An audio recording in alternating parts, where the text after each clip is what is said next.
see monsters as like sculpture, as like figure sculpture, and they're just outrageous, and the more bizarre, the more interesting they are to me. I started doing these sculptures back in the early 80s, which was kind of like when the graffiti movement was happening. In California, I was going around, I'd have this big bag of tools, and I'd break into buildings, and I'd chop them apart, and take materials from the structure and build these huge, like, totemic monster kind of things. And then I'd leave them there, but I'd document them with slides or whatever. And then that got into Super 8 film, and that got into video.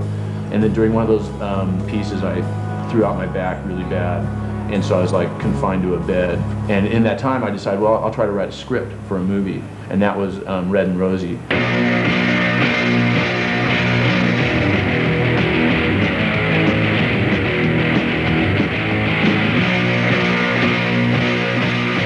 A short film about drag racing and monsters, but it's very eclectic, has animation, optical printing, live action, stock footage, video, 16mm, Super 8.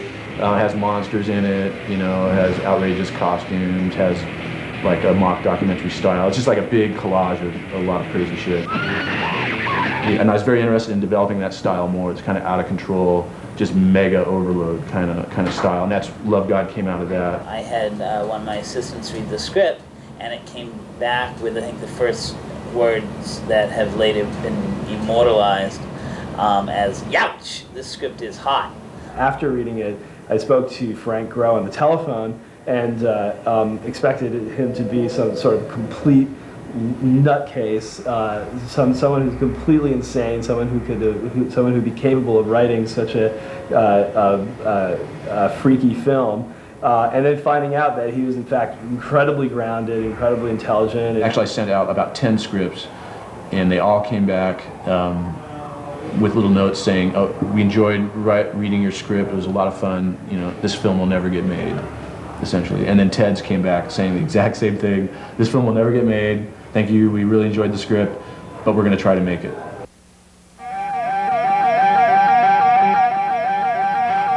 I'm not crazy! Maroon Maxwell, compulsive reading syndrome. Discharge approved. Don't make me hurt you. Take your pills right now. I don't need pills! Maybe for the sake of rehearsal, it would be better if, like, I don't know, like, if You just want to hold on to him? If I were, like, holding... First person that we cast was Carrie Kenny as Darla. And I mean, you can just tell when somebody walks in the room and is right. They've just got this thing and it just clicks. And I didn't understand it. People would tell me that, and it's like, it didn't make sense to me until it happened. And then after it happened, it was just like, now I know what to look for. Oh, good, this is working. Yeah. I had hoped that it wasn't just something that people were calling weird and different, and that it was actually going to be, and it surpassed all of my expectations in that department. I'm not crazy! Maru, don't make me hurt you. Take your pills right now. I don't need pills! Dr. Noguchi! Laru, you are being released. Do you want that or not? Yes! Then take your pill. No! Why not? Because I'm not crazy. Hey, what are you doing? Oh, shit! There's one line brought me here from Frank's script. My theory will revolutionize our fundamental concept of religion, of humanity itself. No more medicine! You're destroying my illustration. You're crazy! I'm not crazy! Good. Good. That was close. Day one basically is the sleazy hotel where Jenny and Gina basically beat up LaRue. Yeah, we have a huge constraint in terms that we only have 10 hours from the time we walk in to dress it to the time we have to be out. So once we go in there, it's going to be really, really tight, and it's our first day. It's always hard getting acquainted with people's rhythms and schedules and whatnot, so be patient. The hotel that we're using for the sleazy hotel It's really sleazy. it really is a sleazy hotel. It's a complete crack joint. So everyone would be urged not to wander the halls, but to kind of stick to where the holding area is. And it's about, treatment toes coming out of people's butts, and it's about special effects, and we're all privileged to be working on it.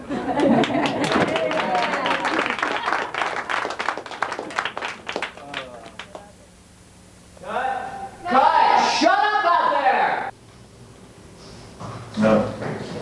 The boom was in the shot. Yeah. So we need Alright. we need space back here. The shoot was very intense. It was like 20 days, 12-hour to 14-hour days generally. It's hard to like get to the point where you've got this script you've been writing for 5 years, Welcome to the Castle Hotel. and then suddenly be faced with the fact that you only have a half hour left and you're only going to be able to shoot 1 of 3 scenes that you have scheduled for that remaining time, and have to just take your pen and go, okay, that's the one we're not going to do. That won't be in the film anymore. Something you've been thinking about for 5 years, something you've been post-producing, building sets, props, rehearsing actors for 4 or 5 months, and then just in that 30 or in that split second to make that decision, it's gone.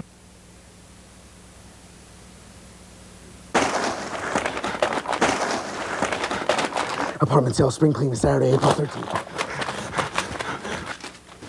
LaRue is based on a real character who had this compulsive reading syndrome, who had to read compulsively every day. He would carry around trash bags and fill them up every day, and he took up residence behind one of these bushes right in front of one of my windows, and so it was like having him in an aquarium. And then he's got this suppressed libido. He's been on drugs like all his life until the start of the film when he's off the drugs.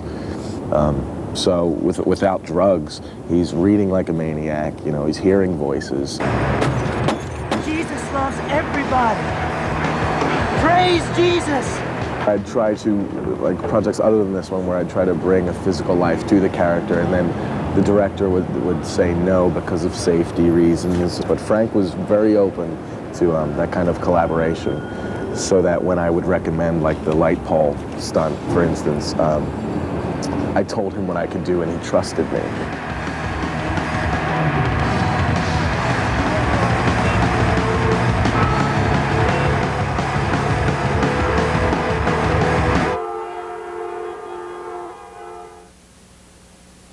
Light those other incenses.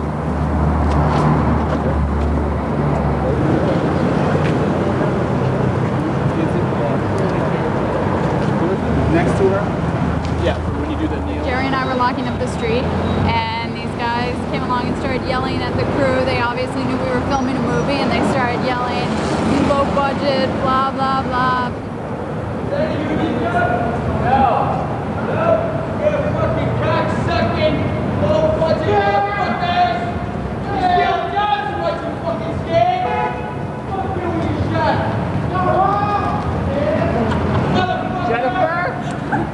And I'm this little, tiny woman from Connecticut, and I'm all freaked out because there are these guys like yelling at our crew. And Action. Fuck you! 52 rules! IA all the way! and they kept yelling at them and essentially ignored us, and then moved along. Who's gonna kiss you now? Who will dream by your side? I don't know. That's a tough one for me. I mean, it's kind of based on, my pathetic love life, and just, how can it be more pathetic than this? I mean, the guy's like can't see. He like chews gum obsessively. He builds these sculptures. Everybody thinks he's nuts. He's seeing things and he doesn't know if they're real or not, and so he doesn't really talk to anybody about it. And he's all kind of like isolated in his weird little world. And I just thought that the love thing was it's kind of like a nice connection to kind of like all the violence and all like the aggressive hard stuff kind of goes this way. It's very chop, and then the love story could kind of have more like a lateral sort of flow and a more gentle kind of thing. And I like those extremes.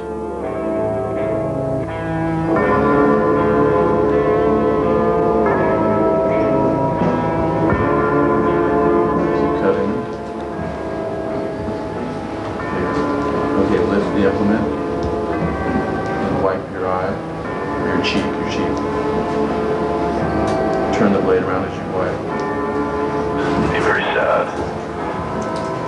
And look at Connie one more time. Okay, Connie is talking to you now. Ellen, cut harder. Okay, now switch. As an actor, actress, I can cry, you know, when it's called for and it is that serious, I can bring myself to that emotion. But it was just, I would look at the blood, and I would look at, you know, I would imagine Connie in the bathtub talking to me, and the blood is very upsetting. Yes, Helen, scrub me harder now. Harder, Helen. Helen, I'm dying. Just keep scrubbing until there's nothing left. We are going to scrub your entire body over and over and over. So, Alex, what's our wild line that you need? There's no telling how far the filth has penetrated. My God! Cut! Cut, Samurai. Get much better than that?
Howdy. Hey, Mike.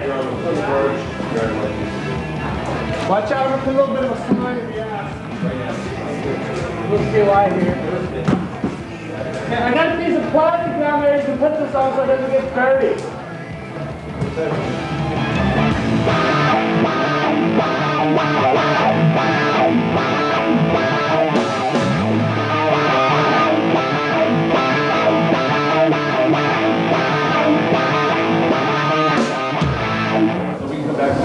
We'll come back to the butt. Yeah. You want to get the butt? Okay. Yeah. Now, just the one. Just the one. One of the biggest thrills for me in Love God, this sounds really stupid, was actually to be able to build these monsters that were based on fertility figures. So it starts with the toilet worm here.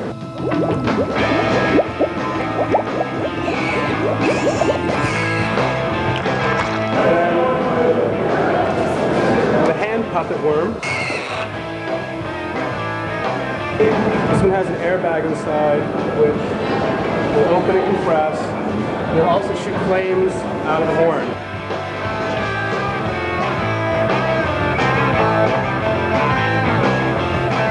The next worm is the attack worm, which opens up and comes out and attacks its prey. Then there's another worm that we'll get here, which is 3 times the size of this. It's the processing worm, which will have people inside jumping around and making the action of someone being eaten alive or being changed into the main figure, which is, this is Rhonda, the first figure that we've made. Action!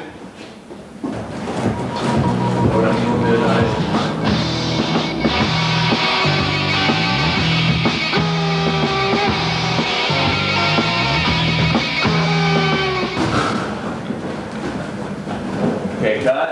Guys! Get her out. Get her out. That's a good angle, yeah. Huh? No, more closure. Yeah.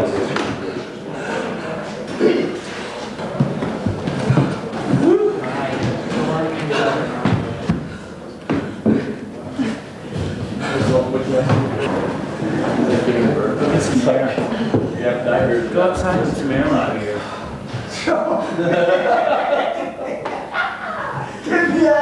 That's really intense.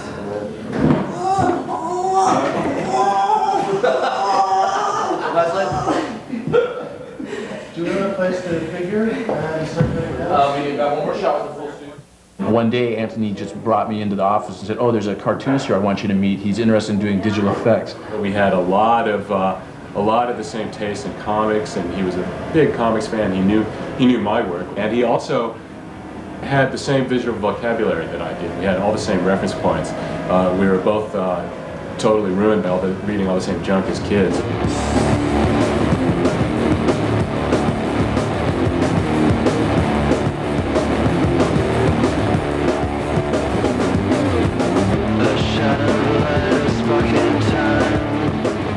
His aesthetic is perfect for Love God. He draws like these kind of monster people, and he's has a digital graphics workstation. This one is an example of a 3D element that I made on the SGI, which is this blue worm composited on the Mac with backgrounds that I made on the Macintosh. Special effects films are generally planned like military operation. Love God is like totally the opposite of that. Going in, we made some plans, but they were immediately discarded. And then it just became a matter of looking at what was needed, building it. Then after it was built, generally looking at how that changed other things, and then going back and changing that again. So I mean, this is like, it's really like the essence of improvisation.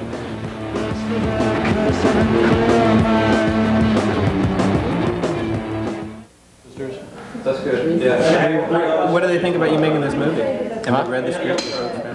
No, they don't know nothing about it. I just told my parents that they don't want to know.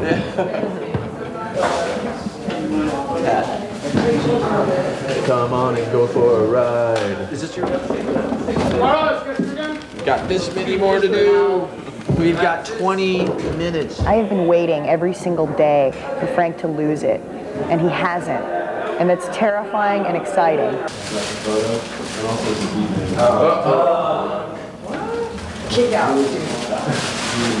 The crew was really great. It was almost too great in a way, because it became like this weird like summer camp. Like, you know, you had a great summer camp for 2 weeks and everybody is like afraid, you know, or doesn't want to leave at the end or something like that. It kind of turned into that, so it was very bizarre.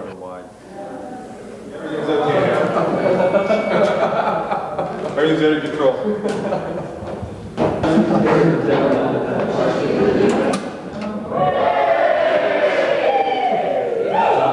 It'd be nice if we saw some step action to kind of prove that we're really doing it. Yeah, okay. The only thing I'm concerned about, Dave, is you have like a 6-foot erection in front of you, so how do you even access the stairs? Yeah, okay, here we go.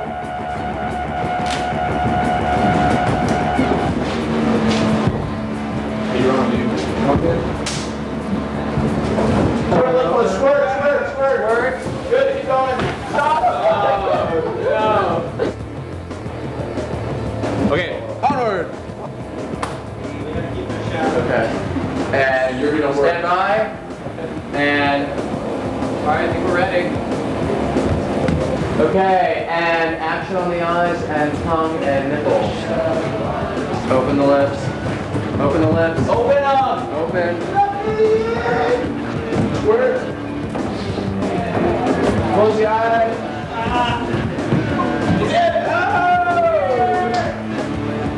There you go. Stop squirting. Tongue in. Suck the tongue in. Keep the eye moving. Suck the tongue in. Quick. Make the eye chitter. Keep going. Keep going. Bounce the legs. Hold the tongue. You're not squirting. We got a turn. Okay, cut. I'm fucked.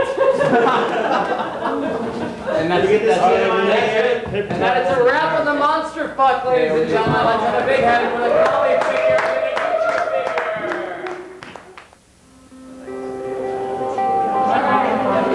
Everyone's here. Group photo is standing by. Let's get everyone into Holly's shrine, please. Good morning, Frank. Good morning. I was psyched. I was really psyched. The fact that something like this could get paid for and we could really do, this is a huge thrill. It doesn't happen very often.